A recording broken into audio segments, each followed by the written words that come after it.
Sebentar lagi kita akan kedatangan tamu. Tamu kita bukan Jokowi, bukan Prabowo, bukan Erdogan, tapi tamu kita bulan suci Ramadan. Tanggal berapa orang puasa? Tanggal berapa? Tanggal berapa? Lobet orang-orang di Batam ya. Kecil suaranya. Tanggal berapa? 6. 6 atau 5? Hah? Nah, itulah orang Indonesia. Bingung kita, Pak. Satu Ramadan bingung. Ada yang bilang tanggal 5, ada tanggal 6. Tapi satu Muharram sama semua. Ya. Nah, kita akan kedatangan tamu namanya bulan suci Ramadan. Ibuku di kampung. Oke. Assalamualaikum warahmatullahi wabarakatuh. Kembali lagi bersama channel Ummah Desain. Kali ini kita akan mendengarkan ceramahnya Ustadz Dasad Latif tentang persiapan bulan Ramadan. Apa aja sih persiapan bulan Ramadan? Yuk kita dengarkan ceramah beliau biar kita tahu apa persiapan yang harus kita jalani akan menjelang bulan Ramadan. Yuk kita lanjutkan lagi. Kalau dia mau kedatangan tamu, maka dia segera berbenah diri. Rumah dipel, spraynya diganti, gorden diganti, bahkan menu makanan pun lain dari biasa. Bahkan dia bilang, potong kue ayam, ada tamu mau datang. Coba, Masya Allah. Memang begitu mestinya kita dalam menyambut tamu, memuliakan tamu kita. Nah, insya Allah dalam hitungan beberapa hari lagi kita akan kedatangan tamu, yaitu bulan suci Ramadan. Bulan suci Ramadan ini banyak sekali namanya. 1. Bulan puasa. 2. Bulan penuh ampunan. 3. Bulan penuh rahmat. 4. Bulan dilipat gandakan segala kebaikan. 5. Bulan ada di dalamnya bulan yang lebih mulia, satu malam lebih mulia daripada 1000 bulan. Banyak macam, subhanallah, banyak sekali nama-nama bulan suci Ramadan ini. Nah, untuk menyambut bulan suci Ramadan ini, apa yang mesti kita lakukan dan apa yang kita lakukan di bulan suci Ramadan? Apa yang perlu kita lakukan, persiapkan? Zaman saya dulu masih sekolah, itu kalau di Makassar kalau mau bulan Ramadan ada yang disebut minggu terakhir. Minggu terakhir itu dia senang-senang. Dia pergi ke pantai, tenggelam, terakhir betul. Ya, ada yang ngambil band, ya, elektron, nyanyi-nyanyi, bakar jagung, macam-macam. Tapi alhamdulillah lambat laun mulai hilang itu. Maka anak-anak milenial sekarang dia gantilah dengan istilah tarhib Ramadan, menyambut bulan suci Ramadan. Cuma saya kalau ceramah ini terganggu konsentrasiku kalau banyak anak-anak lari-lari. Lari-lari sana. Itu bedanya orang Kristen. Itu orang Nasrani kalau dibawa anaknya ke gereja, dikasih duduk itu di sampingnya. Nah, duduk kau nak dengar itu pastor pendeta ceramah khotbah. Kalau kita duduk. Ada bilang mamanya, "Pima kau main nak?" Pergi gila main itu anaknya.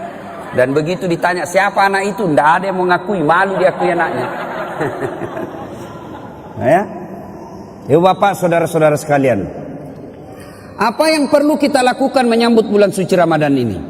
Yang pertama, kita harus mempersiapkan diri secara fisik. Kenapa? Ramadan itu puasa fisik. Puasa itu ibadah fisik. Tidak bisa orang puasa kalau sakit. Iya toh? Maka harus persiapkan fisiknya. Latihan dulu. Orang kalau main bola kan latihan dulu, bos. Mau main futsal tidak langsung masuk main bola langsung, tidak. Kenapa? Keram kau punya otot, bisa jadi cedera ototnya. Maka ada pemanasannya dulu. Apa pemanasan sebelum masuk bulan suci Ramadan? Maka dimulai dengan apa? Kita puasa Senin Kamis dulu. Memulai dengan puasa-puasa sunnah. Supaya masuk Ramadan tidak kaget perutnya. Kenapa? Dia sudah terbiasa, mulai latihan. Maka persiapkan fisik dulu. Yang berikutnya, selain fisik kita persiapkan apa? Ilmunya.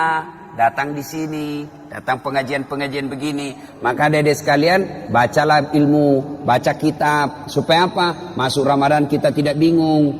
Adik-adik remaja, belajar fikih, belajar mana yang memakruhkan puasa, mana sunnah-sunnah yang lebih bagus, mana yang mengurangi pahala, puasanya tetap sah tapi kurang pahalanya. Bagaimana hukumnya mimpi basah ketika siang hari? Ini banyak-banyak saya lihat anak-anak milenial.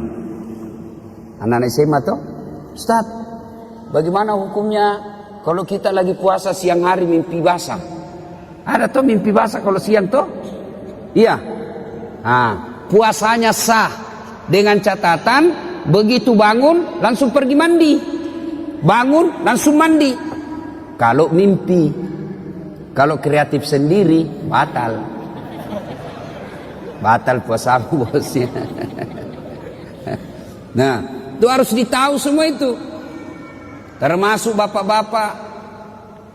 Ada yang tanya, Ustaz, ternyata kalau malam boleh berhubungan suami istri. Ya boleh selama itu kau nikah. Halal. Yang tidak boleh siang. Selesai sholat subuh sampai maghrib jangan kau coba-coba. Kalau kau coba dekat-dekat istri dan kau offside, kartu merah. Apa dendanya? Puasa kau 60 hari berturut-turut. 60 hari berturut-turut. Kalau malam boleh. Maghrib sampai subuh boleh. Tiba-tiba ada bapak-bapak bilang, Ustaz, kalau malam betul boleh. Boleh. Masya Allah Ustaz, saya sudah 5 tahun biar malam tidak juga. Nah, kadongok kok. Makanya belajar kok bos. Ya, itu semua penting kita ketahui. Ustaz, bagaimana kalau menelan ludah pada saat puasa? Itu waktu kecil kan kita bilang kalau menelan ludah batal. Akhirnya kita meludah terus. Kering tenggorokan. Boleh kalau ludah, biar kau kasih keluar lagi, masuk lagi, keluar lagi, masuk. Boleh. Yang penting kau tidak tambah. Misalnya begini, tambah. Batal itu bos. Kalau yang di dalam tenggorokanmu keluar masuk, boleh. Yang penting kau tidak jijik. Keluar lagi. Nah, boleh kalau itu. Ya. Bagaimana kalau sikat gigi di bulan suci Ramadan? Boleh. Boleh. Yang penting jangan kau telan air. Pura-pura sikat gigi. Nah, mamamu bisa kau tipu tapi Tuhan Maha tahu. Dia kalau Ramadan dia kumur-kumur 3 kali masuk, 1 yang keluar. Berarti dia korupsi 2 ini. Itu harus tahu ilmunya, semua harus kita tahu. Bapak-bapak, ini ibu-ibu yang pengantin baru, harus tahu ilmunya, mandi junub. Ada bilang, Ustaz, katanya kalau Ramadan mandi junub, begitu selesai harus mandi junub. Begitu selesai hubungan suami istri mandi junub. Tidak. Tidak harus ketika selesai. Nanti mau sholat subuh baru mandi junub. Bukan puasa yang mewajibkan kita mandi junub, tapi sholat subuh yang mewajibkan bapak mandi junub. Ada orang dia bilang begitu selesai mandi. Sebelah, capekku itu bos. Ku pengantin baru. Sudah buka begitu. Mandi kok. Masih baik itu kalau jam 8. Pulang tarawih begitu lagi. Mandi kok lagi. 2 kali mau mandi. Sekalinya mau tidur jam 11 begitu. Mandi lagi. Bangun jam 2 begitu. Mandi lagi. Sekalinya mau makan sahur begitu. Mandi lagi. 5 kali mandi 1 malam. Mesek kok bos. Jadi kapan mandinya? Episode terakhir. Nah, ada juga kalau misalnya cuma ya kok ketawa anak muda, ini urusan orang tua. Nah, ada juga yang misalnya malam, misalnya jam 11 mau tidur. Ya. Kapan mandinya? Apakah sebelum makan sahur? Jadi kalau bapak makan sahurnya jam 2, apakah mandinya sebelum jam 2? Tidak. Bukan makan sahur yang mewajibkan bapak mandi junub. Tapi kapan? Sebelum sholat subuh. Jadi saya ulangi, sholat subuh yang mewajibkan ibu bapak wajib mandi junub. Bukan karena puasa. Itu harus ditahu semua. Maka sebelum masuk puasa, belajar. Belajar. Ya. Nah, persiapan secara fisik. kemudian persiapan ilmu, mendatangi majelis-majelis, mendatangi kajian-kajian. Tidak ada kajian, maka silakan googling, cari kok di YouTube, ceramah-ceramah, cari. Kalau ada perbedaan pendapat, bandingkan lagi. Menurut Ustadz Abdul Somad ini, menurut Adi Hidayat ini, menurut Khalid Basalama begini. Sudah itu, yang penting kau ikhtiar, sudah berusaha mencari ilmu, kau ragu, ikhtiar, salatlah. Minta petunjuk dan hidayah dari Allah. Sudah itu, hakul yakin, jangan lagi ragu. Ini sekarang kan sudah banyak ustadz-ustadz kondang kok. Iya toh? Nah, cuma jamaah sekarang bukannya mengamalkan ceramahnya Pak Ustadz, dia jadi yuri. Dia menjadi tim penilai. Wah, kalau ini ceramah bagus, kalau ini bikin ngantuk, kalau ini jelek, kalau ini... Memangnya kau menjadi festival penceramah? Amalkan ilmunya orang, bukan membanding-bandingkan. Ya? Sebelum masuk Ramadan. Berikutnya lagi, sebelum masuk Ramadan, apa yang perlu kita lakukan? Cari musuhmu. Cari bombe. Apa sih? Yang kau tidak bertutur sapa. Musuh. Gara-gara pilpres. Satu dukung Jokowi, satu dukung Prabowo. Bertengkar di grup. Akhirnya ketemu ndak baku sapa.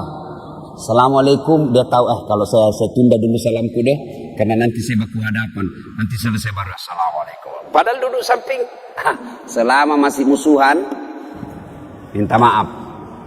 Kalau bapak masih musuhan masuk Ramadan, sah puasanya, tapi sayang amal-amal Ramadannya tidak dicatat. Nanti dicatat di buku amalnya setelah dia baikan sama musuhnya, termasuk yang suami istri. Itu di Sulawesi ada orang bertengkar sama istrinya gara-gara beda capres. Ya, ibu, bapak-bapak yang pernah sakiti istri minta maaf. Minta maaf sebelum masuk Ramadan.